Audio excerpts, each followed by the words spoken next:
তার কিতাবের মধ্যে লিখছেন হযরত আলীর বংশের একজন মহিলা ছিল। এটা সৌদি আরবের ঘটনা, সৌদির কথা। সৌদির এক মহিলার ঘরে 3টা সন্তান হয়েছে। 3টা সন্তানকে কষ্ট করে সে হাফেজে কোরআন বানাইছে। জোরে বলুন সুবহানাল্লাহ। সুবহানাল্লাহ। ভালো করছে না খারাপ করছে? ভালো করছে। আল্লাহু আকবার। আমার বাবাদের খেয়াল করে শুনি, গভীর মনোযোগ। আলীর বংশের মহিলা তার 3টা সন্তানকে হাফেজে কোরআন বানিয়েছে। এই 3টা সন্তানের পিতা মৃত্যুবরণ করেছে, দুনিয়া থেকে আগেই বিদায় হয়ে গিয়েছে। এবার তদানীন্তন সময়ের মধ্যে সৌদি আরবটা অত্যন্ত অভাবের শহর ছিল। সৌদি আরবের মধ্যে খুব অভাব অনটন ছিল। আমার বাবারা এক সময় সৌদির মানুষ ভাত পাইত না, সৌদিতে অনেক কষ্ট ছিল। আমার বাবা দিলে খেয়াল করে শুনেন, হযরত আলীর বংশের মহিলা তার 3টা সন্তানকে হাফেজে কোরআন বানানোর পরে তাদেরকে ঠিক মতো খাবার দিতে পারে না, লালন পালন করতে পারে না।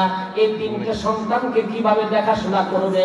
এবার হাফেজে কোরআনের মা এবার 3টা সন্তান নিয়ে এলাকার মুরব্বীদের সাথে পরামর্শ করলেন, এই 3টা সন্তানের পিতা নাই, এই 3টা সন্তানকে আমি কিভাবে লালন পালন করব, আপনারা আমাকে একটু পরামর্শ দেন। এবার সৌদি আরবের মুরব্বীগুলি ওই মহিলাকে পরামর্শ দিল, ও আল্লাহর বান্দি, তোমার এই 3টা সন্তানের বাবা যেহেতু আগে ইন্তেকাল করেছে, তোমার এই 3জন সন্তানের বাবা যেহেতু দুনিয়া থেকে বিদায় হয়ে গিয়েছে, আমাদের দেশের মানুষগুলি গরিব মানুষ। তদানীন্তন যুগের মধ্যে আফগানিস্তানের বলক শহরের মানুষেরা অত্যন্ত ধনী মানুষ ছিল। আফগানিস্তানের বলক শহরের মানুষগুলি অত্যন্ত ধনী মানুষ ছিল। সৌদির মুরব্বীরা পরামর্শ দিলেন, আল্লাহর বান্দি, তোমার এই 3টা সন্তান নিয়ে তুমি মক্কা থেকে হিজরত করিয়া তুমি সেই আফগানিস্তানের বলক শহরের মধ্যে তুমি চলে যাও। আফগানিস্তানের বলক শহরের মানুষেরা অত্যন্ত দানবীর শিল্পপতি, তারা তোমার 3টা সন্তানের জন্য ভালো কিছুর ব্যবস্থা করতে পারে, তোমার সন্তানের জন্য ভালো খানা দানার ব্যবস্থা করতে পারে। আমাদের দেশের মানুষগুলি তোমাদের সন্তানকে ভালো দেখাশোনা করবে না, গরিব মানুষ, গরিব আরেক গরিবকে কি দান করবে? এই জন্য ধনী এলাকায় চলে যাও, আফগানিস্তানে চলে যাও, তাহলে তোমার 3টা সন্তানকে তারা ভালো চোখে দেখবে, ভালো মূল্যায়ন করবে। 3টা সন্তান হাফেজে কোরআন। এবার আফগানিস্তানের বলক শহরের দিকে এই মহিলা সৌদি আরব থেকে পায়ে হেঁটে হেঁটে 3টা হাফেজে কোরআন সন্তান নিয়ে এবার সৌদি আরব থেকে বের হয়ে চলে আসলেন আফগানিস্তানের উদ্দেশ্যে। কোথায়? আফগানিস্তানে বলক শহরে আসবে। 3টা সন্তান নিয়ে যখন আফগানিস্তানের বলক শহরের দিকে আসতেছে, একদিন না 2 দিন না কিতাবের মধ্যে লিখছে, দীর্ঘ 7 দিন পর্যন্ত পায়ে হাঁটতে হাঁটতে তারা আফগানিস্তানে এসে পৌঁছে। 7 দিন পর্যন্ত হাঁটছে, তেমন একটা খানা দানা পাই নাই, শরীর দুর্বল হয়ে গেছে। এবার এই 3টা সন্তান একেবারে কাবু হয়ে গেছে, দুর্বল হয়ে গেছে। জোহরের নামাজের আগে এই 3টা সন্তান নিয়ে মা বলক শহরের জামে মসজিদের সামনে পৌঁছে। এবার 3টা সন্তান নিজের শরীরকে কন্ট্রোল করতে পারে না, এত দুর্বল হয়ে গেছে। ক্ষুধার্ত থাকার কারণে কঠিন দুর্বল হয়ে এবার 3টা সন্তান মসজিদের মধ্যে শুয়ে পড়ছে। কিছুক্ষণ পরে জোহরের আযানের টাইম হয়ে গেছে। এবার মুয়াজ্জিন সাহেব আযান দেওয়ার জন্য আসছেন। এসে দেখে একজন মহিলা মসজিদের সামনে দাঁড়িয়ে আছে, 3টা সন্তান মসজিদের ভিতরে শুয়ে আছে। মুয়াজ্জিন সাহেব জিজ্ঞেস করলো, মা তুমি কোন জায়গা থেকে আসছো, কোথায় তোমার বাড়ি? এবার মহিলা মুয়াজ্জিন সাহেবকে ডাক দিয়ে বলে, মুয়াজ্জিন সাহেব, আমার বাড়ি হলো সুদূর সৌদি আরবে, আমি হলাম আলীর বংশের মহিলা, সম্মানী বংশের মহিলা। আমার 3টা সন্তান হাফেজে কোরআন। আমার এই 3টা সন্তানকে তোমরা যদি কিছু দান দক্ষিণা করো, আমার এই 3টা সন্তানকে তোমরা যদি একটু মহব্বত করো, ভালোবাসো, তাদের জন্য যদি ভালো একটা কিছু করো, আল্লাহ পাক তোমাদেরকে সবুজ রঙের একটা জান্নাত দান করবে। জোরে বলেন না সুবহানাল্লাহ। জোরে বলেন না সুবহানাল্লাহ। সুবহানাল্লাহ। মুয়াজ্জিন সাহেব বলল, মা আপনার এই 3টা সন্তান নিয়ে আসছেন আমাদের দেশে, আমরা আপনার জন্য কি আর করবো? আমরা তো তেমন কিছু করতে পারবো না, তবে আমাদের বাড়ির পাশে মসজিদের পাশে একটা চেয়ারম্যান সাহেব আছে, কথা বলেন, কথা বলেন, চেয়ারম্যান সাহেব, চেয়ারম্যানের বাড়িতে যান, চেয়ারম্যান সাহেব অনেক দানবীর মানুষ, অনেককে দান দক্ষিণা করে আপনার এই তিনটে সন্তানকে ভালো কিছু করবে, ভালো খানা দানার ব্যবস্থা করবে। এদিকে জোহরের নামাজের আযান হচ্ছে, মা তখন আস্তে আস্তে একটা দুই পা গাইয়া চেয়ারম্যান সাহেবের বাড়িতে গিয়া চেয়ারম্যান সাহেবের দরজার মধ্যে লক করলেন। এখনো চেয়ারম্যান সাহেব ঘুম থেকে উঠে নাই। কথা বল না, চেয়ারম্যান বন্ধ করে ঘুমতে হয় ফজরের আগে দিয়ে। কি কথা ঠিক না? হ্যাঁ, সারা রাত বুদ্ধি পরামর্শ করে এশার নামাজের তো খবরই নাই, ফজর নামাজ তো পড়বেই না, মাশাআল্লাহ জোহরের আগ পর্যন্ত ঘুম পাবো। আবার জোহরের পরে মাশাআল্লাহ যেখানে নামাজ পড়ার কথা মুসল্লি দেখলে ওযু ছাড়াও মাঝে মধ্যে ফেলে ফেলাবো। আবার কোনো চেয়ারম্যান থাকলে মন খারাপ করে ফেলে যাবা। আবার নির্বাচনের সময় কি হয়, এক জোহরের নামাজ তিনবার পড়বো, ফলার সর একবার, নামের সর একবার, চৌচির উপর একবার। কথা কম না কেন? বুঝছেন তো? আল্লাহু আকবার। আল্লাহ পাক হেফাজত করে। সবাই মিলে বলুন আমিন। আরো জোরে বলুন না আমিন। এবার চেয়ারম্যান সাহেবের বাড়িতে গিয়েছেন, এখন পর্যন্ত চেয়ারম্যান সাহেব ঘুম থেকে উঠে নাই। দরজাতে নক করার পরে চেয়ারম্যান সাহেব ঘুম থেকে উঠে এবার মহিলাকে ডাক দিয়ে বলে, তুমি কে? মহিলা বলল, আমি আলীর বংশের মহিলা, সুদূর সৌদি আরব থেকে তিনটা সন্তান নিয়ে আপনার এই মহল্লাতে আমি আগমন করেছি। আমার তিনটা সন্তান হাফেজে কোরআন, আমার এই তিনটা সন্তানকে যদি একবেলা খাবারের ব্যবস্থা করেন, আমার এই তিনটা হাফেজে কোরআনকে যদি একটু সম্মান করেন, এই তিনজন হাফেজে কোরআনকে সম্মান করলে আল্লাহ পাক আপনাকে একটা সবুজ রঙের জান্নাত দান করবে। সুবহানাল্লাহ, সুবহানাল্লাহ, আল্লাহু আকবার। চেয়ারম্যান সাহেব মহিলাকে ডাক দিয়ে বলতেছে, ঠিক আছে, তুমি যে বলতেছো আলীর বংশের মহিলা, তোমার কাছে কোনো আইডি কার্ড আছে? কি কর কথা কন? আইডি কার্ড তোমার কাছে কোনো ডকুমেন্ট আছে, সনদপত্র আছে? আলীর বংশের যে মহিলা তুমি, তোমার কাছে কোনো সনদপত্র আছে? মহিলা বললো, না, আমাদের কাছে কোনো সনদপত্র নাই, তবে আমার কথা সত্য, আমার তিনটা সন্তান হাফেজে কোরআন। এই হাফেজে কোরআনের সম্মান করে আপনি ব্যবস্থা করতে পারেন। চেয়ারম্যান সাহেব ঘুম থেকে উঠছে তো মন নেই খারাপ, আর বুঝুন না চেয়ারম্যান মানুষ তো, সবার ভাগ্যে তো আল্লাহ পাক সবকিছু লেখা নাই। কথা বল না, যাদেরকে আল্লাহ পাক দুনিয়া বেশি দিয়েছে ওদের জন্য আল্লাহ পাক আখিরাত কমাই রাখছে। কথা বল না, আবার যাদের জন্য দুনিয়াতে কম ওদের জন্য আখিরাতের পুরস্কার বেশি। যেমন একজন গরিব মানুষ ধনীদের 500 বছর আগে জান্নাতে যাবে। কথা বল সুবহানাল্লাহ। একজন রিকশাওয়ালা, দিনমজুর কামলা, অটো রিকশাওয়ালা, যারা দিনমজুর কাম করে, গরিব মানুষ, তাদের জান্নাতে যাওয়ার ভবিষ্যৎবাণী কি আগে। আর জোরে বলুন সুবহানাল্লাহ, আর জোরে সুবহানাল্লাহ, আল্লাহু আকবার। এবার হাফেজে কোরআনের মাকে চেয়ারম্যান সাহেব তখন ডাক দিয়ে বললেন, ও মাতা, ও হাফেজে কোরআনের মা, তুমি ভালো করে জেনে রাখো, তোমার তিনটে সন্তানের জন্য আমার বাড়িতে কোনো সাহায্য নাই। যেহেতু তোমার কাছে কোনো ডকুমেন্ট নাই, আইডি কার্ড নাই, বিদায় আমার বাড়িতে তোমার কোনো সাহায্যও নাই। তোমার তিনটে সন্তান নিয়ে তুমি অন্যত্র চলে যাও। এই কথা বলে মুখটা বিষ করে এবার কিন্তু চেয়ারম্যান সাহেব চলে আসলেন, আর কোনো দান সাহায্য করলেন না। মহিলার মনটা ভেঙে গেল, খারাপ হয়ে গেল। তিনটে সন্তান নিয়ে পায়ে হেঁটে হেঁটে 7 দিন পর্যন্ত সুদূর সৌদি আরব থেকে আফগানিস্তানে এসেছে।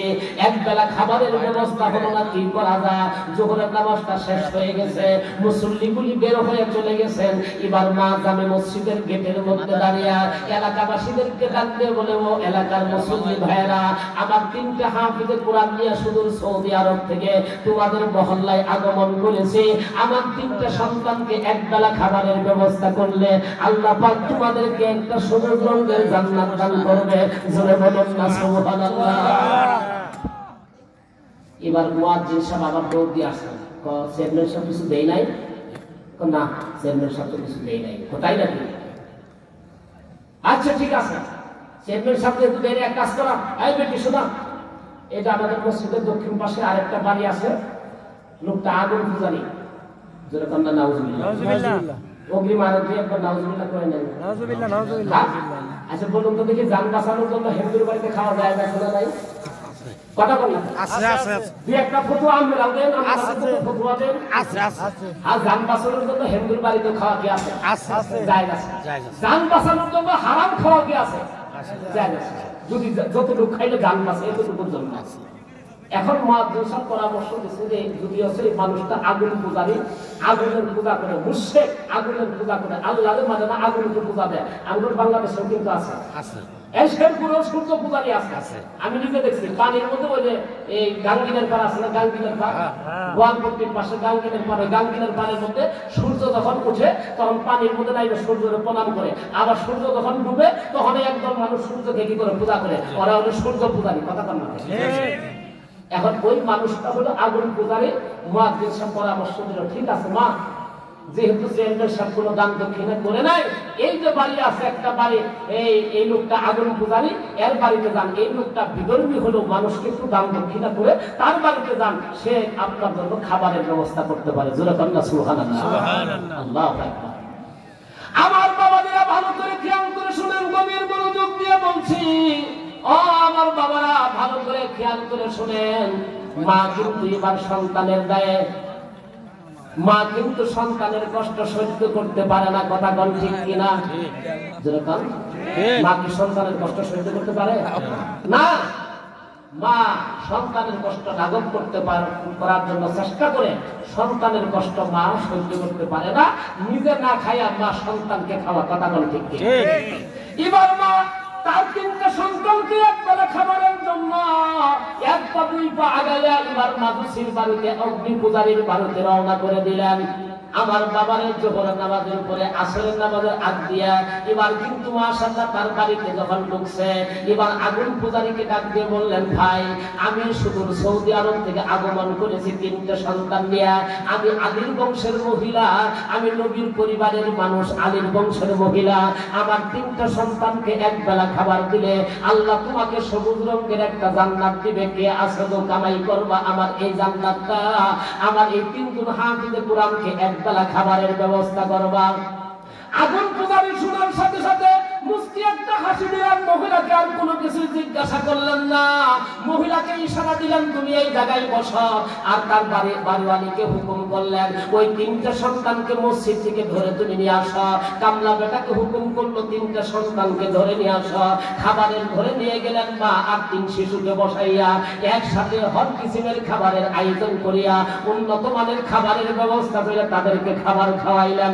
জোরে বলুন না সুবহানাল্লাহ। কি হিন্দুরা কি দান দক্ষিণা করে না? এবারে মাইশা মসজিদে কি হিন্দুরা টেহা দেয় না? ওরে বাপ রে বাপ, অনেক দেয়, অনেক মসজিদে। টেরাবাজার মসজিদ, আমার টেরাবাজার মাদ্রাসা, আমার সামনে ভূষণের দোকান, নামটা বোধহয় মাইক দিয়ে আবার শুনতে আছে। হ্যাঁ, বেচারা দেখতাম সকালবেলা যায় সে আগে ঘর থেকে কিছু গ্যাস থেকে কিছু টাকা দিয়ে টেরাবাজার মসজিদে দিয়ে মসজিদ থেকে সুন্দর করে প্রণাম করে তারপর যায় গদিতে যায় বসতে। কথা বল না কেন? আমি ওই নামাজ পড়াই নবারণ বাইতুল মানে, ওখানে আগে মন্দির আছে, ওই মসজিদের জায়গার মধ্যে কি ছিল? মন্দির ছিল। এখন তো মসজিদ হয়ে গেছে। হিন্দুরা আসে, আসার পরে এখন ওই মসজিদের কাছে আসবে প্রণাম করতে থাকে। তা আমি একদিন এক হিন্দু পরিচিত জিজ্ঞেস করছি, আপনি কি আগের মন্দিরে প্রণাম করলেন না আমাদের মসজিদে প্রণাম করলেন? কোনটা করলেন আপনি? হিন্দু তো না হুজুর, আসলে মসজিদকে আমরা সম্মান করি, কিন্তু আমাদের ইমান নাই, আমরা বেঈমান মানুষ। আসলেই দেখেন যারা হিন্দু তারা কিন্তু মানসিক ভাবে দুর্বল। কথা বল না? যারা বিধর্মী ওরা কিন্তু মানসিক ভাবে দুর্বল। এই কথা কিন্তু আমি আগে বলছিলাম। আমার আলোচনা শুরুই কিন্তু এটা ছিল যে ইমানদারের সবচাইতে বড় সাহস হলো আপনার আমার সাথে আল্লাহ আছে। কথা বল ঠিক? আর হিন্দু বিধর্মীদের দুর্বলতা হলো তাদের সাথে কারা নাই? আল্লাহ নাই। কথা বল ঠিক কিনা?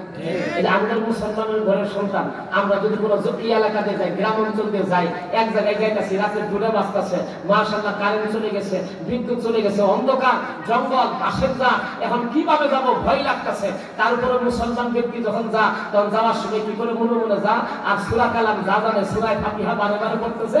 আর যদি কিছুই না জানে মনে মনে খালি কি আমার সাথে আল্লাহ আছে, আল্লাহ আছে। কি কথা বল না কেন? আল্লাহর নাম জপতেছে আর গাইতেছে। এই যে একটা সাহস, এই সাহসটা মুসলমানের অন্তরের মধ্যে, আমাদের অন্তরের মধ্যে এই সাহসটা আছে। আমাদের সাথে কেউ নাই, কিন্তু কি আছে? আল্লাহ। কথা বল ঠিক কিনা? ও মুসলমান, যে কথা বলতেছিলাম, এবার ওই অগ্নি পূজারী মনে আছে তো নাকি? হ্যাঁ, তিন বেলা, এক বেলা খাবার, দুপুর বেলা খাবারটা খাওয়াইছে। দুপুর বেলা খাবার খাওয়ানোর পরে এবার মহিলা তো শরীর দুর্বল হয়ে গেছে, সারাদিন হাঁটছে, 7 দিন যাবত হাইটে আসছে, 3 বাচ্চাও দুর্বল, খাবার খাওয়ার পরে একটুখানি ঘুমাই গেছে। ঘুমাইয়া আসরের নামাজ পড়ছে, মাগরিবের নামাজ পড়ছে, এশার নামাজ পড়ছে। হিন্দু বেটা, এই মাজুসি বেটা, এই 3 জন সন্তান আর মেয়েকে ওই মহিলাকে দাওয়াত দিয়ে দিছে, যতদিন পর্যন্ত তোমাদের অন্যত্র কোথাও খাবারের ব্যবস্থা না হবে ততদিন পর্যন্ত তোমরা আমার বাড়িতে, আমার আস্তানাতে থাকবে, আমার এখানে তোমরা খাবার খাবে। চিৎকার দিয়ে বলুন না সুবহানাল্লাহ। আর একটু জোরে বলুন না সুবহানাল্লাহ। আল্লাহ কবুল করুন, সবাই জোরে বলুন আমিন। একটু জিকির করি তো, লা ইলাহা ইল্লাল্লাহ।